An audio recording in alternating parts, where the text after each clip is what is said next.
My name is Aggie, and I'm going to share some of my research. For the next 6 minutes, I'm going to talk about funerals and memorials. I'm a graphic designer and a professor of design, and part of my work and research is questioning through design why we do what we do in America when we lose someone we love. This is a talk that uses semiotic theory to challenge our conventions. Semiotics is the study of signs, and signs are any stimuli that have meaning. This is a central part of human existence. All of life is a constant process of reading and interpreting signs. So we'll start with some basics. Ferdinand de Saussure, the father of semiotics, who not only had a great mustache, established 3 kinds of signs. There he is. An icon, which resembles the thing it represents, an index, which points to or indicates the thing it represents, and finally a symbol, which is learned through cultural experience and may have no obvious relationship to the thing it represents. An example of a symbol is a red octagon, which means stop because as a culture, we all accept that the red octagon means stop. It doesn't resemble stopping or indicate physically stopping. What's more, the stop sign is part of a larger system of signs that directs traffic, shapes the way we drive, and thus how we experience the landscape. So coming up are some basic signifiers for memorial that I think we would all recognize. The coffin is an icon because it looks like a coffin, it resembles one.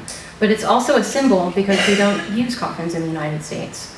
The skull and crossbones might be seen as an index because it indicates the person that once was.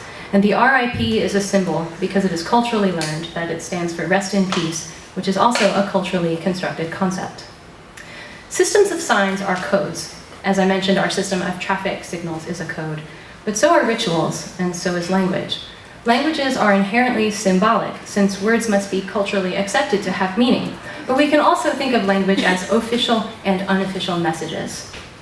Official language is a semiotic concept that describes messages that come from authority, the establishment, such as government, institutions, media, and commerce. This no trespassing sign is official language, and we might get a laugh thinking that this turtle just doesn't respect the law, but in truth we know that the turtle is outside of our culture and doesn't understand the meaning of the sign.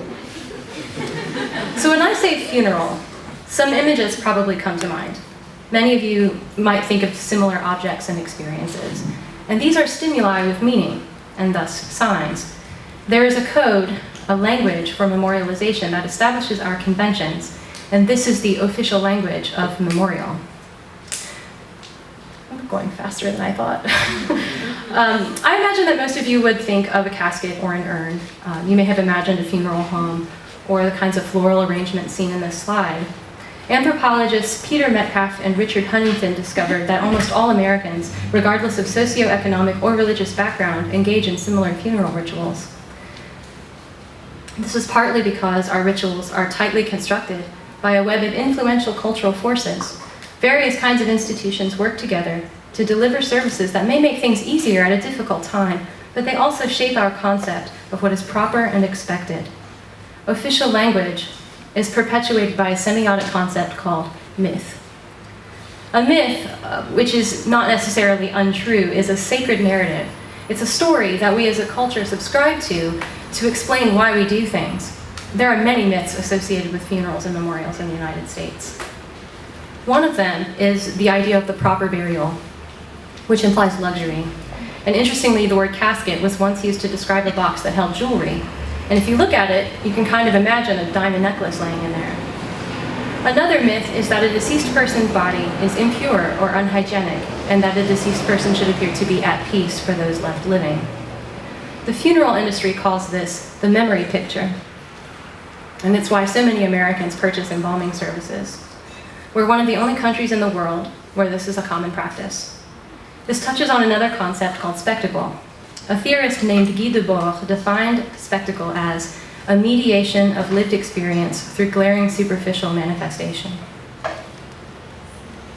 Although some people are perfectly satisfied by funeral conventions, not everyone is, but sociologist Pierre Bourdieu developed the term reflexivity to mean that individuals within a culture can negotiate official language with their own thoughts and feelings in order to establish an authentic identity or sense of self. And that's where we get into the unofficial language of memorials. Unofficial language is the opposite of official language in many ways. It doesn't come from authority, it comes from regular people, and it builds an independent cultural momentum. Unofficial language is subcultural and sometimes reactionary to official language. This makeshift memorial here was something for Steve Jobs that I photographed in New York, and this is the unofficial language of memorial. Memorial blogs, and more recently Facebook memorial pages, are also examples of unofficial language.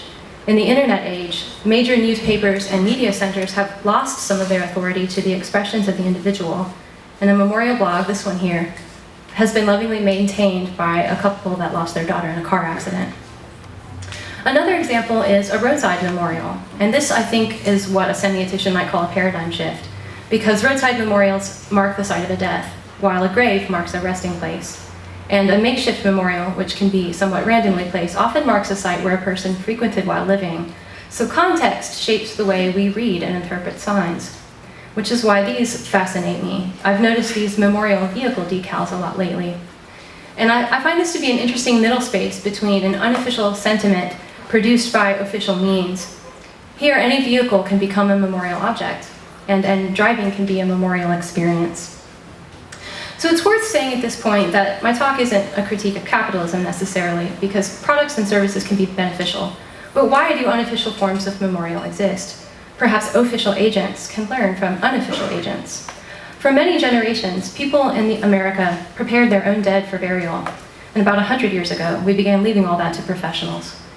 In this evolution, I wonder, did we deny ourselves part of the ritual that helped us mourn? With unofficial language, we see people involved again with their hands in the memorial making. What if we thought of funerals, not as products and services that we purchase and have performed, but as active experiences that we participate in and help to craft? Thank you.